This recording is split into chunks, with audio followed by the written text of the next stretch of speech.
c'est un petit peu ce qu'on va utiliser dans cette présentation.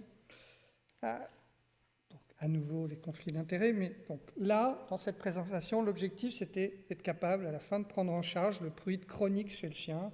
Et dans les recommandations qui m'ont été faites, essentiellement le prurite d'origine allergique. Dans le polycopier, vous avez quelques éléments sur les autres causes de prurite. Alors justement, quelles sont les causes de prurite chronique chez le chien? Les principales, je reprends mes 4 groupes que j'utilise avec les propriétaires. Donc dans les causes de prurite chronique, on a la gale sarcoptique, la démodécie, les dermatophytoses, même si c'est quand même assez régulièrement moins prurigineux, les chélésielloses, la phtyriose, les strongyloïdoses, quelque chose de beaucoup plus rare. Donc en haut, vous avez un chien galeux qui se démange énormément. Là encore, intérêt de la tonte pour visualiser les lésions.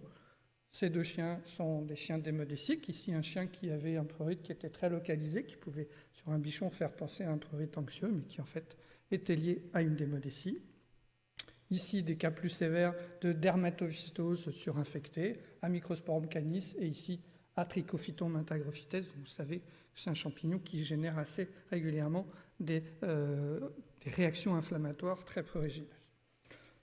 À gauche ici, des poux, une stériose, et puis ici ce boxer avec une chélésiellose et des démangeaisons qui peuvent parfois être assez intenses.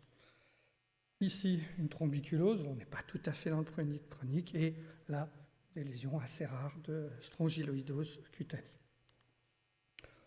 Les infections, on en a parlé tout à l'heure, essentiellement bactériennes ou à levure, avec quand même principalement les malacésias, et parfois quand même aussi des dermatites à candida qui peuvent être très très érythémateuses et parfois très prurigineuses. Pascal vous en a parlé. Évidemment, il y a le grand groupe des allergies avec la DAPP, l'allergie alimentaire dont on ne parlera pas ici, mais qui est une grande cause de prurite chronique dont on n'arrive pas à se défaire si on n'a pas fait un diagnostic suffisamment poussé. Et puis, bien sûr, et ce sera notre sujet principal, la dermatite atopique, en gardant à l'esprit que le prurite est le premier signe dans quasiment 2 tiers des cas chez les chiens atopiques. Et puis vous avez les autres causes, les causes psychogènes, ici ce chien hyper anxieux, les causes neurologiques. Pascal vous a parlé de la syringomyélie du cavalier-King-Charles, les syndromes d'automutilation, notamment chez le braque, des traumatismes qui peuvent entraîner des névrites et entraîner une douleur qui va générer une douleur et un prurite. Des causes tumorales, principalement le mastocytome et le lymphome cutané. La plupart des chiens qui nous sont amenés pour un lymphome cutané viennent parce qu'ils se démangent depuis un certain temps et qu'on n'arrive pas à contrôler le prurite. Et puis également la calcinose cutanée, qui est une cause métabolique principale de prurite. Donc voilà nos 4 grands groupes. Et nous, ce qu'on va faire maintenant, c'est s'intéresser plus spécifiquement aux dermatites allergiques. Et on va voir un peu comment on va faire, pas pour la diagnostiquer, mais comment on va faire pour la traiter au mieux. Donc, comme vous l'a dit Pascal, évidemment, on va suivre notre démarche diagnostique. On aura déjà évalué les ectoparasites, les infections, l'allergie alimentaire. Donc, je vous le rappelle, régime d'éviction pendant 8 semaines chez le chien. Ça permet, s'il est fait de façon rigoureuse, dans 90% des cas, d'affirmer ou d'exclure une allergie alimentaire. Et donc, on se retrouve avec un chien qui se démange, on a exclu tout ça et on peut se dire que c'est un chien très probablement atopique. Parce qu'il répond à des critères qui sont des critères cliniques de la dermatite atopique, ce sont les critères de Favreau qui sont listés ici. Le premier symptôme avant l'âge de 3 ans, donc généralement entre 6 mois et 3 ans, un mode de vie principalement en intérieur, un prurite qui est initialement alésionnel, qui est souvent corticosensible, une atteinte des antérieurs, extrémité podale, l'atteinte des pavillons auriculaires également, donc otite, et puis une absence d'atteinte du bord des pavillons auriculaires, ce qui permet d'exclure la gale sarcoptique, et absence d'atteinte de la zone dorsolampaire, ce qui permet d'exclure les chiens ADAPP. Et puis vous voyez que si on a 5 de ces critères, eh bien, dans un bon nombre de cas, on peut faire un diagnostic de dermatite atopique. Et donc c'est des chiens qui globalement ont un pattern clinique qui ressemble à celui-ci, une atteinte faciale, une atteinte des extrémités podales et également au niveau de l'intérieur des cuisses et du ventre. Donc là, voilà, votre chien, il vous est amené, il a un tableau clinique comme ça, et puis la question c'est comment on va faire pour gérer le prurite. On va le faire en gérant, comme Pascal vous l'a expliqué, en suivant certaines recommandations. Et effectivement, le groupe international sur les allergies, maladies allergiques de l'animal, l'ICADA, a établi des recommandations en 2010, et puis qui ensuite ont été réactualisées en 2015, pour les poussées aiguës, c'est ce que Pascal vous a montré, et également pour le prurite chronique, avec comme visée de diminuer le prurite, et puis évidemment d'améliorer le confort de vie, la qualité de vie de l'animal et de son propriétaire, avec différents scénarios dans ces recommandations qui montrent qu'il y a une certaine logique dans la prescription des traitements contre l'atopie, qui sont adaptés à chaque individu et puis qui peuvent même être modulés, modifiés dans le temps. Alors je vais vous parler de ce chien qui m'est amené, qui a un Westie mâle castré de 6 ans, qui présente des lésions de dermatite atopique chronique classique, prurite, lésions associées à cette atopie depuis l'âge de 18 mois. Des symptômes qui ne sont pas saisonniers, un érythème, une alopécie auto-induite, donc vraiment le tableau clinique de l'atopique, une lichenification, une hyperpigmentation. Et en fait, ce propriétaire, Donald, je ne vous ai peut-être pas dit, il s'appelle Donald, veut savoir comment on va traiter ce chien. Et donc, le diagnostic d'atopie est fait. Donc là, on s'installe à la table, au bureau, et puis la première chose à faire, c'est de lui expliquer un petit peu ce que c'est qu'un chien atopique pour qu'il comprenne derrière l'importance et l'intérêt et la raison des différents traitements qu'on va pouvoir lui proposer. Un chien atopique, il faut lui dire que c'est un chien qui est prédisposé génétiquement à développer une dermatose, donc c'est la peau qui est touchée, inflammatoire, il y aura de l'inflammation, prurigineuse, ça il le sait, c'est pour ça qu'il est là, qui est due à une hypersensibilité généralement aux aéroallergènes, plus ou moins aux trophallérgènes. Et ce chien, il est aussi prédisposé à développer des surinfections microbiennes, bactériennes ou fongiques. Et donc moi j'explique ça aux clients, et puis ensuite je lui dis, voilà, ça se passe comme ça, c'est en fait il y a des défauts de la barrière cutanée, on en a déjà parlé tout à l'heure, qui font que les allergènes qui sont présents vont pénétrer à travers la peau, entraîner une inflammation, des démangeaisons, favoriser des infections. Ces infections en abîmant la peau vont encore aggraver les défauts de la barrière cutanée et on va avoir un cercle vicieux. Et c'est ce cercle vicieux qu'il va falloir casser. Et alors j'explique après comment la pathogénie de cette dermatite atopique et je prends plusieurs étapes. Et je montre un peu comment on va agir à ces différents niveaux. Donc, la première chose, c'est on dit que les allergènes, ils pénètrent par la peau. Ce n'est pas comme chez l'homme, par voie orale, par voie nasale, respiratoire. C'est essentiellement par voie transcutanée. Ils sont présents dans l'environnement, ils vont pénétrer. Donc, ce qu'on va pouvoir faire, c'est essayer de diminuer la charge allergénique environnementale. On va pouvoir aussi essayer d'éliminer les allergènes, parce que même s'il y en a moins, il en reste et ils vont se déposer sur la peau. Donc on va voir comment on peut essayer de les éliminer. Et puis, pour éviter qu'ils pénètrent, on va aussi essayer d'améliorer la barrière cutanée. Ça, c'est le premier groupe d'actions qu'on va pouvoir faire. La deuxième étape, c'est ces allergènes, même si on a essayé d'éviter qu'ils pénètrent, il y en a quand même qui pénètrent et ils vont créer cette inflammation au niveau de la peau qui générera du prurite, qui générera des infections. Et là-dessus, ce qu'on va pouvoir essayer de faire, c'est calmer l'inflammation, essayer de stopper le prurite, et puis, s'il y a besoin, traiter aussi les infections. Donc ça, c'est la deuxième étape. Puis il y a une troisième étape qui est, parce qu'on est sur du prurite et on est sur une maladie chronique, même si on arrive à traiter, comme on vient de le faire, il faut quand même essayer de prévenir les rechutes. Pour prévenir les rechutes, il faut des soins hygiéniques pour modifier la barrière cutanée, améliorer la sécheresse qui est souvent présente sur ces chiens atopiques chroniques. On va essayer de diminuer l'inflammation qu'on appelle infraclinique, c'est-à-dire qu'on le verra tout à l'heure, ces chiens atopiques, même si visuellement il n'y a plus d'inflammation, on sait que quand on fait des biopsies, microscopiquement, il reste un infiltrat inflammatoire, et cet infiltrat, il va falloir essayer de le diminuer par ce qu'on appelle une thérapeutique proactive, on le verra tout à l'heure. Et puis, idéalement, ce qu'il faudrait, c'est comme c'est un chien qui est hypersensible, c'est essayer de diminuer cette hyperréactivité.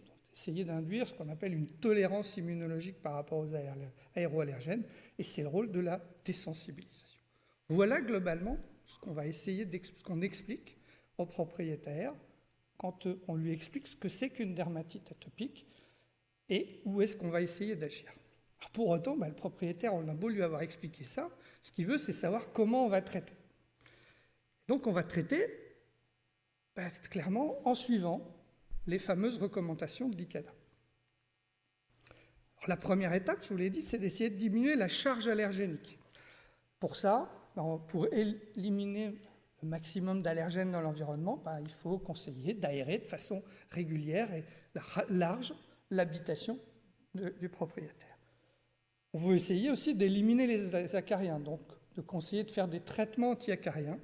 Là, en evidence-based medicine, il n'y a pas grand-chose qui fonctionne vraiment. Il y a eu une étude avec l'acarosant, qui est du benzoate de benzyle, qui n'est pas disponible en fait en France, qui a montré qu'on avait une diminution assez intéressante, mais pas majeure, de la densité en aéroallergènes, en acariens de la poussière de maison en l'occurrence, dans l'environnement, en faisant à peu près un traitement de l'environnement toutes les 3 mois à peu près. Puis on peut essayer de faire en sorte que le chien ne dorme pas sur des tissus qui captent énormément d'aéroallergènes.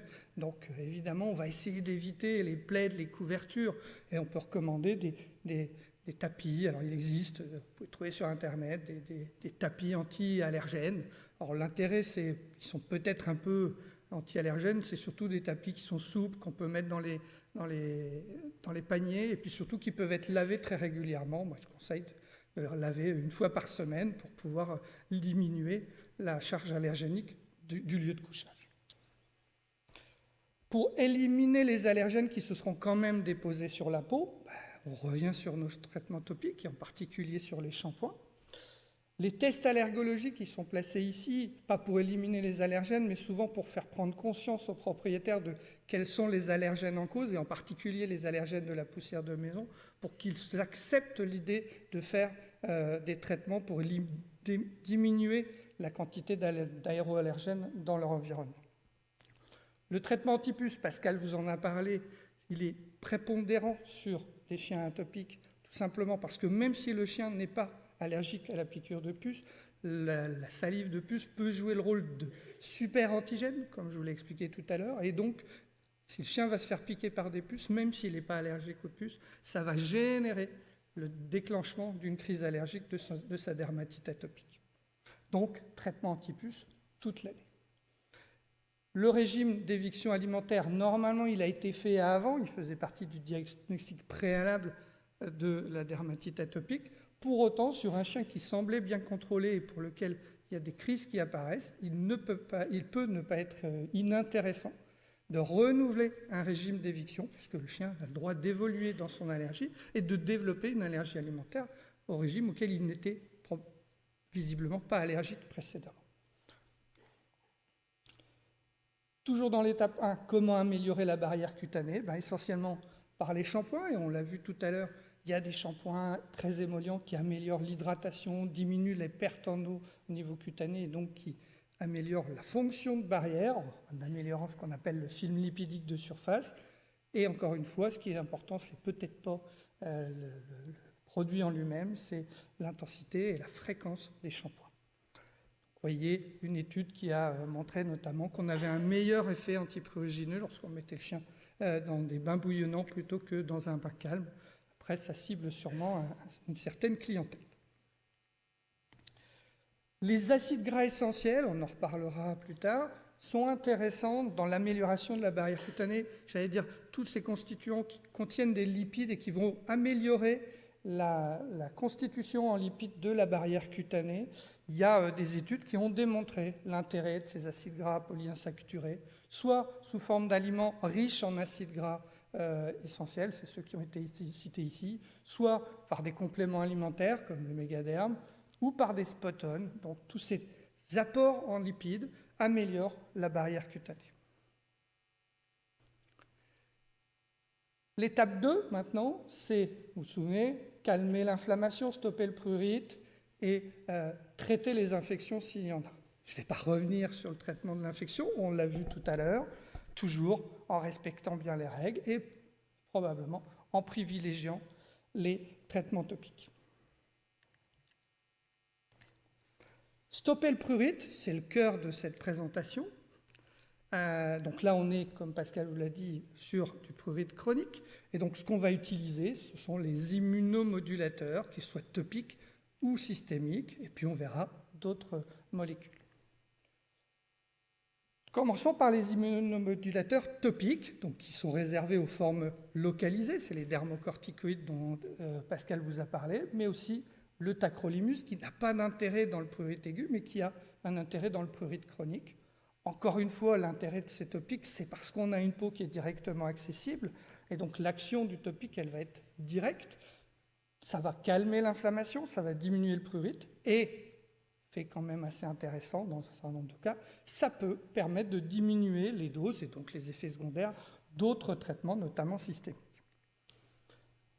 Je vous ai fait une liste de la plupart des dermocorticoïdes qui sont disponibles en médecine vétérinaire, mais clairement, sur ces dermocorticoïdes, ce qui va surtout nous intéresser au niveau dermatologique, parce que c'est celui qui a été le mieux étudié, c'est l'acéponate d'hydrocortisone. Pourquoi ? Parce qu'il a une excellente diffusion cutanée. On sait qu'il a peu ou très peu de passage systémique, qu'en plus, il connaît un effet qu'on appelle l'effet réservoir, qui fait que quand il va se concentrer, il va persister dans la peau pendant un certain temps. Donc, on va pouvoir espacer les applications, on le verra tout à l'heure. Et ensuite, c'est un effet de réservoir qui est saturable, donc il n'y a pas besoin d'une grande quantité pour pouvoir avoir un effet prolongé. Alors, comme je vous l'ai dit, c'est limité aux lésions locales ou multifocales. Globalement, une fois par jour, généralement une quinzaine de jours. On dit qu'il ne faut pas faire plus de 2 mois parce qu'on peut sinon avoir des effets secondaires. Et donc, dès qu'on a un résultat suffisant, on va espacer progressivement les applications. Et c'est vrai que cet acéponate d'hydrocortisone a été étudié dans de nombreuses séries de cas et dans les recommandations de l'ICADA, il connaît un niveau de preuve assez élevé dans le prurite chronique. Voilà quelques exemples d'études. Par exemple, ce Cortavance dans une étude sur 28 chiens, où on faisait une application par jour pendant 28 jours, et ensuite on espaçait. Donc l'effet, ça c'est une peau atopique avec un infiltrat inflammatoire, et puis là, après utilisation de Cortavance, on a diminution, voire disparition de l'infiltrat inflammatoire. Et donc, parmi les différents critères, a été étudié le prurite, et vous voyez que le prurite a diminué de à peu près 40% au bout d'un mois, avec ici une diminution de plus de 50% du prurite qui est présent dans globalement à peu près la moitié des cas. Donc là, vous avez le placebo, et là, vous avez l'acéponate d'hydrocortisone. Donc un bon effet sur le prurite. Sur cette même étude, à 70 jours, puisque là on est plutôt sur des applications chroniques, vous voyez qu'on a diminué au bout de 28 jours les applications. Et ce qu'on voit, c'est qu'en gros, on doit rester à tous les jours dans à peu près 20% des cas. Dans un tiers des cas, on peut passer 1 jour sur 2. Et il y a quand même à peu près la moitié des chiens qui ne nécessitent plus que 2 applications par semaine. Évidemment, ça va être adapté à la gravité des lésions. Cet acéponate d'hydrocortisone, il a été comparé en termes d'efficacité sur le prurite avec d'autres molécules dont on va parler par la suite, et en particulier la cyclosporine. Et globalement, le principe, c'est qu'on a une efficacité qui est similaire entre le Cortavance et la cyclosporine sur le prurite, avec, vous voyez, les résultats de diminution à plus de 50%, qui globalement sont à un tiers des cas à 1 mois, 60% à 2 et 3 mois. Donc, une bonne efficacité est similaire à celle de la cyclosporine. Et dans globalement, on arrive encore une fois à diminuer dans la moitié des cas à 2 fois par semaine. Voilà typiquement un cas où, je vous l'accorde, il y a une dermatite à malacésia préalable. Après traitement de la dermatite à malacésia, eh bien, on peut utiliser l'acéponate d'hydrocortisone si cette lésion est unique, et vous avez le résultat à 3 mois. Et là, c'est un chien qui, après, n'avait plus qu'une application 2 fois par semaine. Autre cas assez classique, avec cet érythème interdigité sur un bulldog, résultat 1 mois après. Les effets secondaires de la séponate d'hydrocortisone, comme Pascal vous l'a dit, sont réellement extrêmement peu nombreux. Les comédons et les tiges folliculaires, c'est avec des corticoïdes d'autres classes et différents de la séponate d'hydrocortisone. En revanche, concernant l'atrophie cutanée, le laboratoire Virbac en l'occurrence a fait des études en faisant des biopsies tous les 15 jours et montré qu'il n'y avait pas d'atrophie cutanée ou très peu. Il est vrai que quand on utilise au long cours ce cortavance, on peut avoir dans certains cas une atrophie cutanée. C'est plus souvent quand on n'arrive pas à espacer à 2 fois par semaine. Et dans ces cas-là, ça peut être intéressant d'utiliser une autre molécule qui est tacrolimus, qui globalement est la cyclosporine topique, si on veut, donc le protopique, donc dans les mêmes indications que la séponate d'hydrocortisone, qu'on utilise généralement pas en première intention parce qu'il y a un coût qui est quand même beaucoup plus élevé, et donc on va parfois utiliser plutôt en substitution du dermocorticoïde lorsqu'on n'arrive pas à baisser la séponate d'hydrocortisone.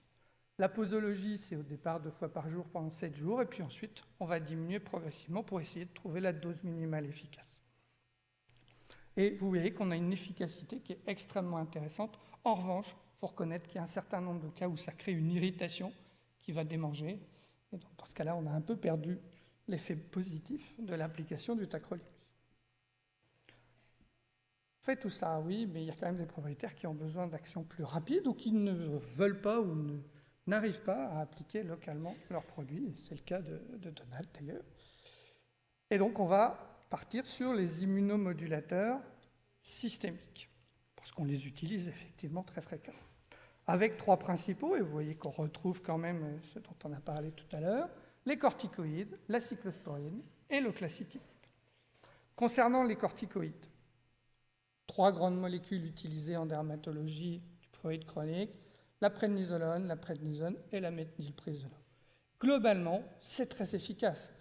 C'est rapide, Pascal vous l'a montré, c'est très efficace à des doses classiques, 0,5 mg/kg, 1 fois par jour, 2 fois par jour, et puis ensuite on diminue dès qu'on a eu des résultats. Le problème, c'est que là, on est sur de la prise chronique, et clairement, on va avoir très rapidement des effets secondaires, avec bien sûr de la PUPD, bien sûr de la prise de poids, des Cushing iatrogènes, la calcinose, qui est quand même quelque chose d'assez embêtant, parce que la calcinose, c'est des lésions cutanées, donc de dépôt de calcium, qui démangent. Donc, il n'est pas rare d'avoir des chiens qui nous sont amenés parce qu'ils se démangent, ils ont de la calcinose, et comme le chien se démangeait de plus en plus, le chien a pris de plus en plus de cortisone, ce qui a aggravé encore la calcinose. Donc, il faut savoir reconnaître cette calcinose, il faut savoir accepter que ça veut dire plus de corticoïdes. Et puis, la corticothérapie au long cours, elle entraîne assez rapidement quand même une immunosuppression avec des infections cutanées ou autres, et puis des sorties de démodécie, comme sur ce whippet, donc, qui était traité par une corticothérapie, en l'occurrence ici, par voie injectable.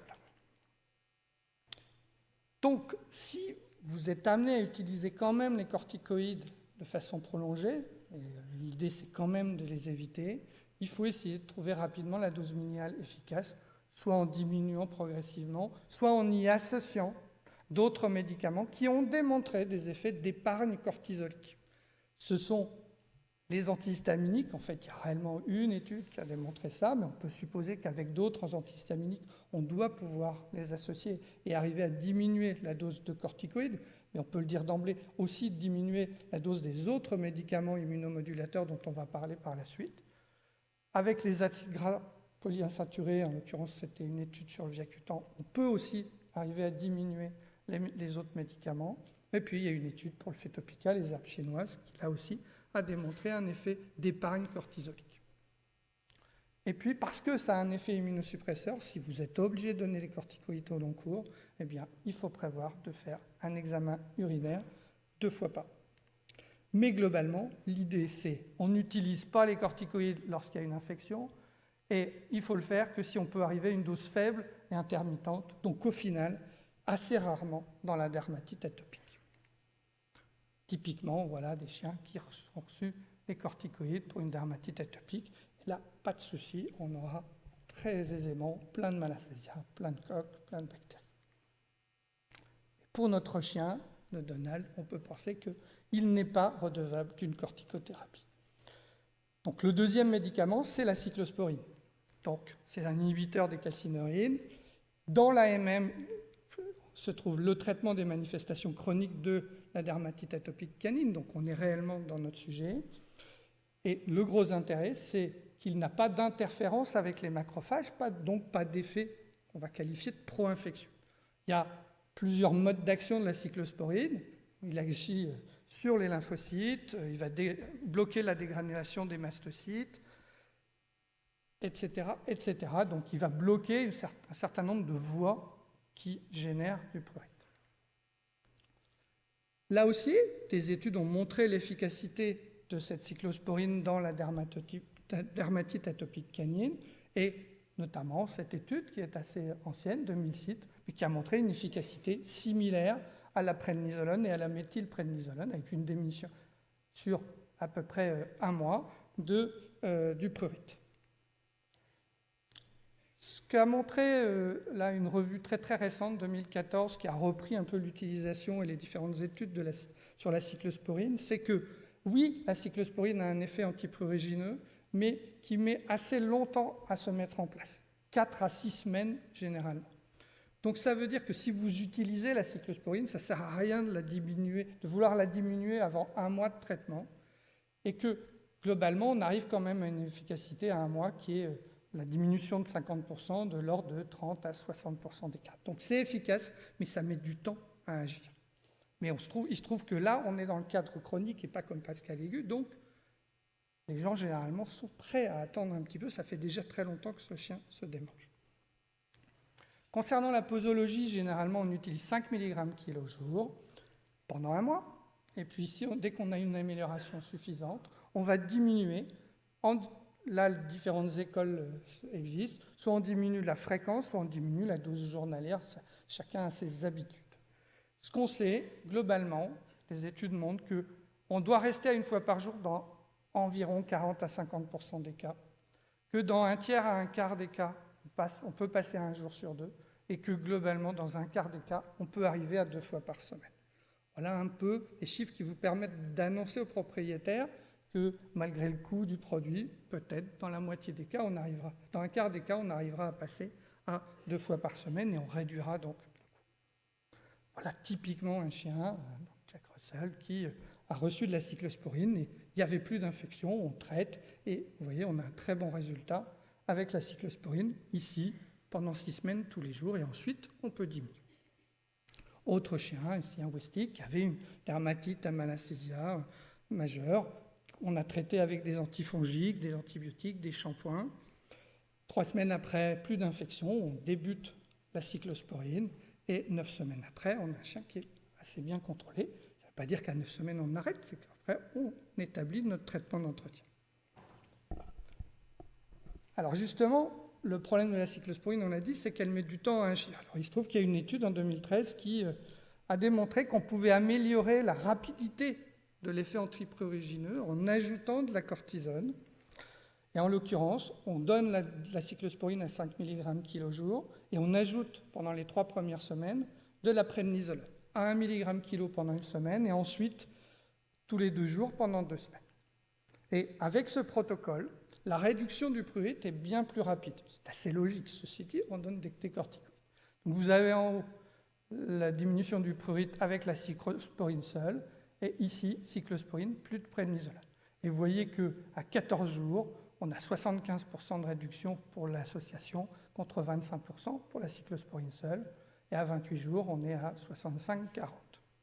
Donc, l'ajout de cortisone à la cyclosporine au début de prescription permet de diminuer plus rapidement le prurite. Mais évidemment, comme on donne de la cortisone, il ne faut absolument pas qu'on ait d'infection cutanée présente. Les effets secondaires de la cyclosporine, ils sont quand même assez nombreux, mais ils sont généralement assez contrôlables. Majoritairement, ce sont les troubles digestifs, mais qui sont généralement tout de suite, l'abattement, l'anorexie, l'insulinorésistance, qui fait qu'il n'est pas recommandé d'utiliser la cyclosporine sur un animal diabétique. Ça arrive qu'on le fasse, mais il faut le faire avec prudence. Et puis, comme la cyclosporine est un substrat de la protéine GP, il faut faire attention avec les chiens, soit qui sont mutés MDR1, soit les chiens auxquels vous allez donner d'autres médicaments qui passent par la PGP, et en particulier l'ivermectine. Si vous donnez cyclosporine plus ivermectine, vous avez quand même de gros risques de majorer la potentialité d'effets secondaires de l'ivermectine. Et puis ici, vous avez une jolie hyperplasie gingivale qui a un effet secondaire bien connu de la cyclosporine. Et puis, comme pour les corticoïdes, une étude a montré que sous cyclosporine, on avait jusqu'à 30% des chiens qui présentaient une culture positive de leurs urines. Donc attention aux infections urinaires sur les chiens sous cyclosporine au long cours. Donc, au final, la cyclosporine, elle est adaptée au traitement au long cours. Il y a une très bonne tolérance. Vous avez vu que ces effets secondaires ne sont quand même pas majeurs. Et donc, à mon sens, elle a utilisé probablement plus souvent, elle est sûrement sous-utilisée. Ça change quand même du fait de la baisse du coût progressif entre le début de la commercialisation et maintenant. Et puis en plus, il y a maintenant différentes galéniques qui permettent, forme orale, forme capsule, de toucher probablement plus de chiens. L'oclacitinib maintenant, donc Pascal vous en a parlé, c'est un inhibiteur des Janus kinases. Dans son AMM, il y a effectivement le traitement du prurite associé aux dermatites allergiques canines.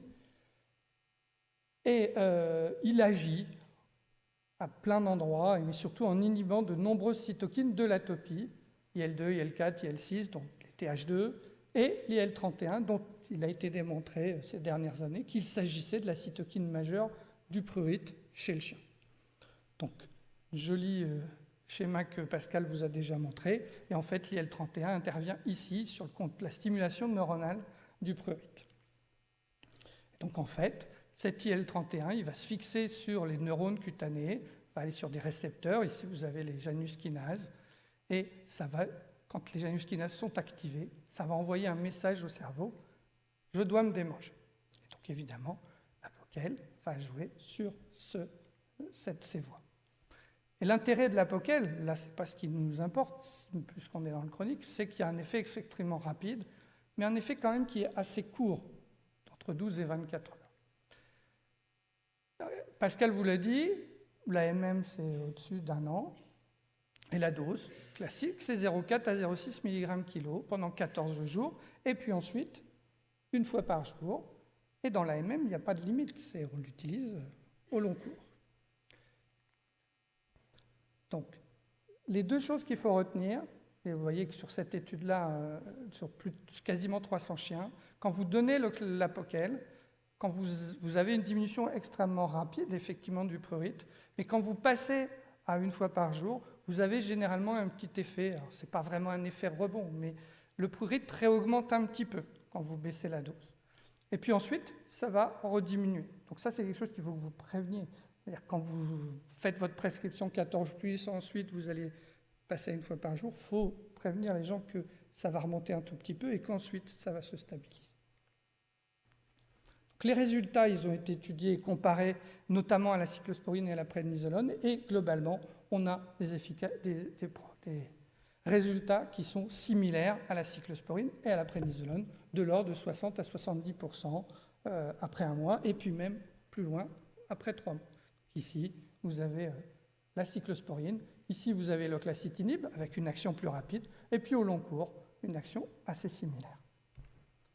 Voilà, par exemple, un chien qui avait un prurite extrêmement important. C'était un atopique. Bon, en l'occurrence, il était plus ou moins bien contrôlé. Il vient parce que là, il a une crise un peu plus importante. Là, on utilise de l'oclacitinib pour bloquer les choses. Et puis ensuite, on essaye de réduire tout en laissant une dose de clacitinib, on va en parler, qui peut quand même parfois être espacée. Justement, je vous ai dit, dans l'AMM, c'est tous les jours. En pratique, c'est très très variable. D'un point de vue purement pharmacocinétique, normalement, vous ne pouvez pas espacer, la durée d'action est assez courte. En pratique, si on arrive à calmer les démangeaisons, il y a quand même un certain nombre de chiens où on arrive à soit espacer, mais d'un point de vue pharmacocinétique, ce n'est pas très valide, mais surtout où on arrive à baisser la dose journalière. Et c'est vrai que comme on a plusieurs présentations, des chiens où, par exemple, un gros chien, où on commence avec du 16 mg, quand on est bien stabilisé, on baisse, et ensuite on peut passer sur du 5,4, 3,6 sur un gros, c'est rare, mais donc ça fait qu'on peut arriver à baisser la dose journalière. Moi, c'est ce que je fais généralement, et puis après, si ça va toujours bien, on essaye d'espacer. Et il y a quand même un certain nombre de chiens où on arrive à donner tous les 2 jours ou tous les 3 jours l'oclacitinib. Les effets secondaires, on les estime autour de 10%. Vous voyez, là encore, on retrouve les infections urinaires, et puis les troubles digestifs, vomissements, diarrhée, également quand même des otites ou des pyodermites, même si on considère que l'oclacitinib n'est pas immunosuppresseur. La polyphagie, qui est parfois un peu embêtante pour les propriétaires, et puis, Pascal l'a mentionné, l'agressivité. Certains chiens deviennent extrêmement agressifs sous apoquel. Moi, j'en ai jamais eu, mais je sais que ça a été décrit. Et ça peut quand même être un facteur d'arrêt du médicament.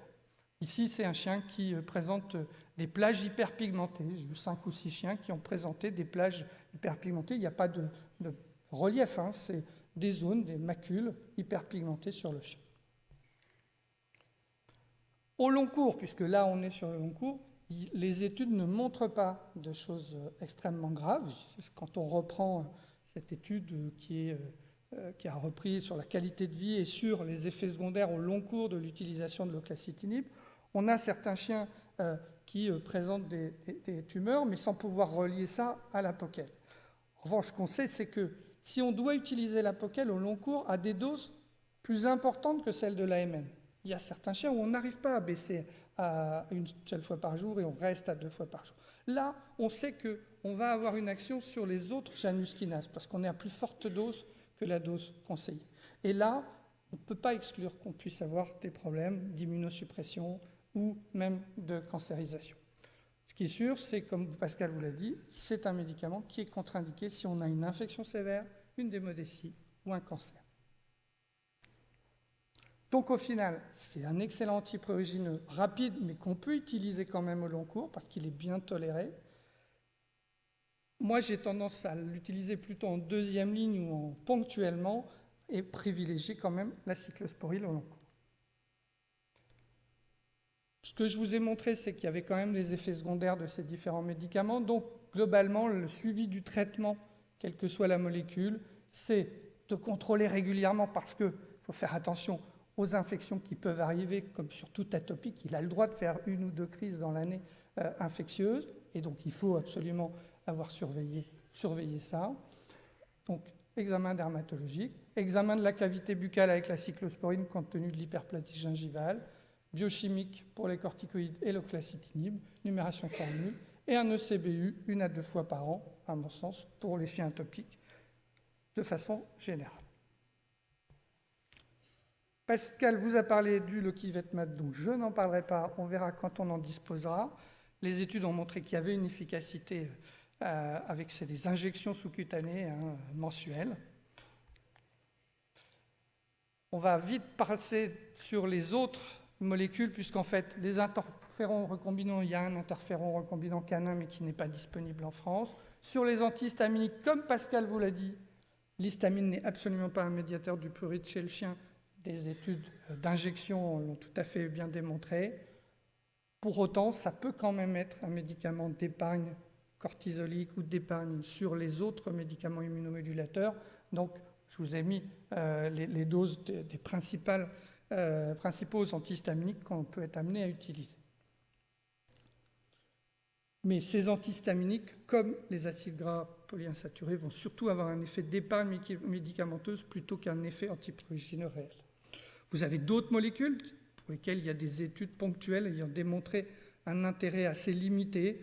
Si on prend le macitinib, le Masivet, ça a démontré un effet antiprurigineux, mais c'est vrai qu'il y a quand même des effets secondaires assez sévères qui, à mon sens, ne justifient pas de l'utiliser en première intention au long cours. On passe sur la dernière étape qui est d'éviter les rechutes. Donc, il faut éviter les facteurs de poussée, c'est donc un traitement antipus, contrôler les infections.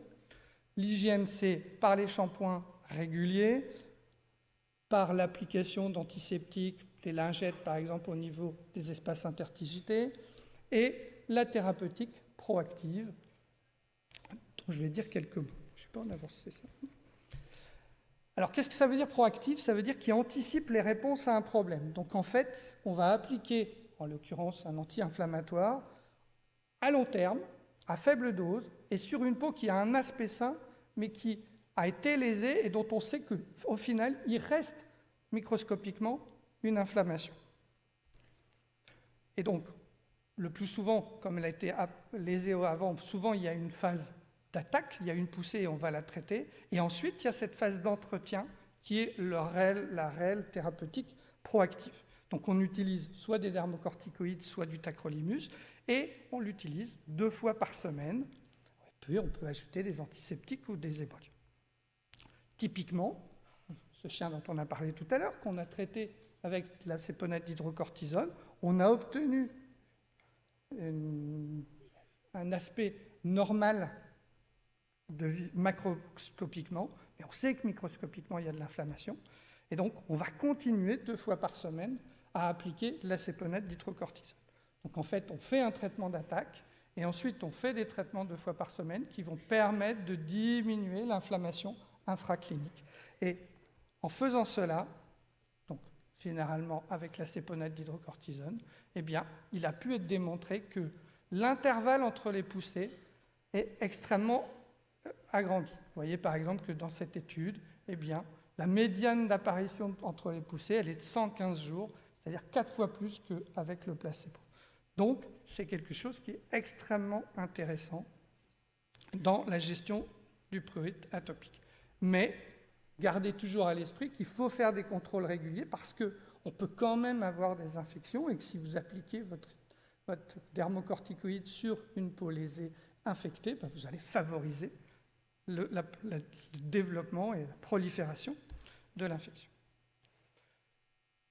L'immunothérapie non spécifique, ce sont les probiotiques, très peu d'études démontrant leur efficacité jusqu'alors, et évidemment spécifique, c'est l'immunothérapie, la désensibilisation, qui est au final ce qui serait le plus satisfaisant d'un point de vue intellectuel, c'est-à-dire empêcher l'organisme de réagir par rapport à des aéroallergènes.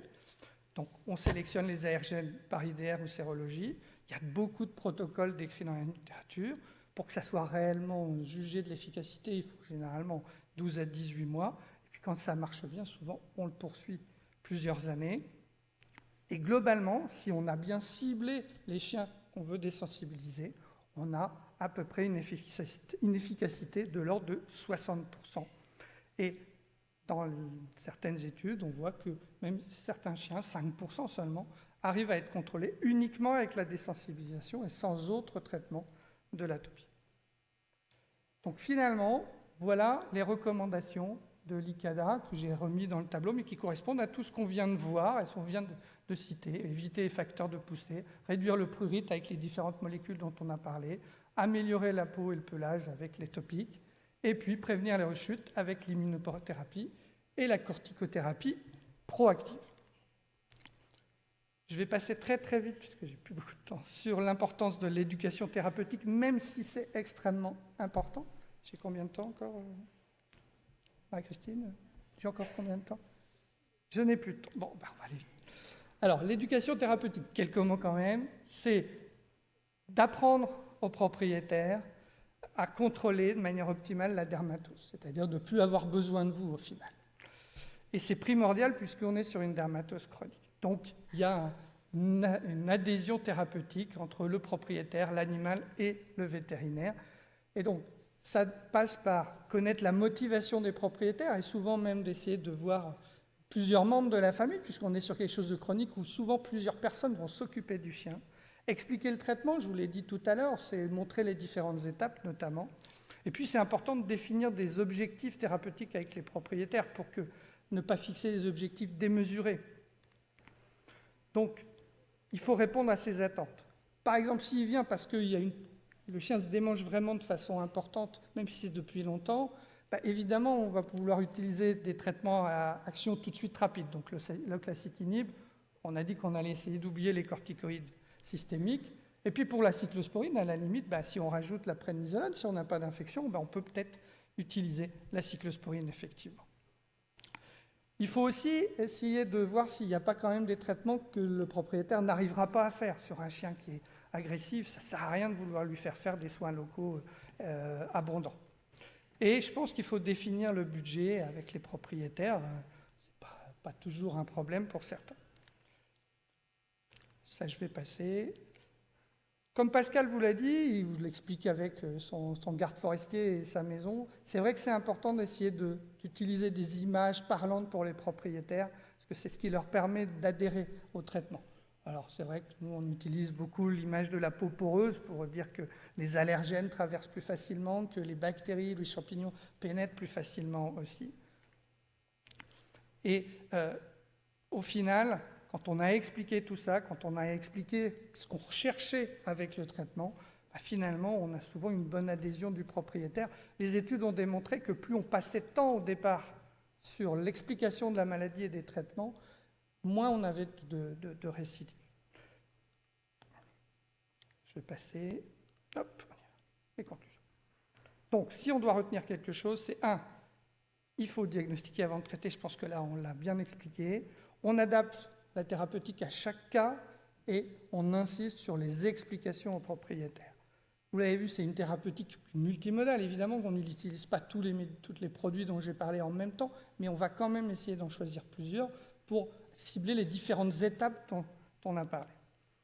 Avec l'importance majeure des topiques dans la gestion du prurite allergique chronique. L'antiprurigineux qu'on va choisir, ça va être au cas par cas, et vous l'avez compris, moi, pour la dermatite atopique au long cours, si possible, je vais plutôt prescrire la cyclosporine en première intention.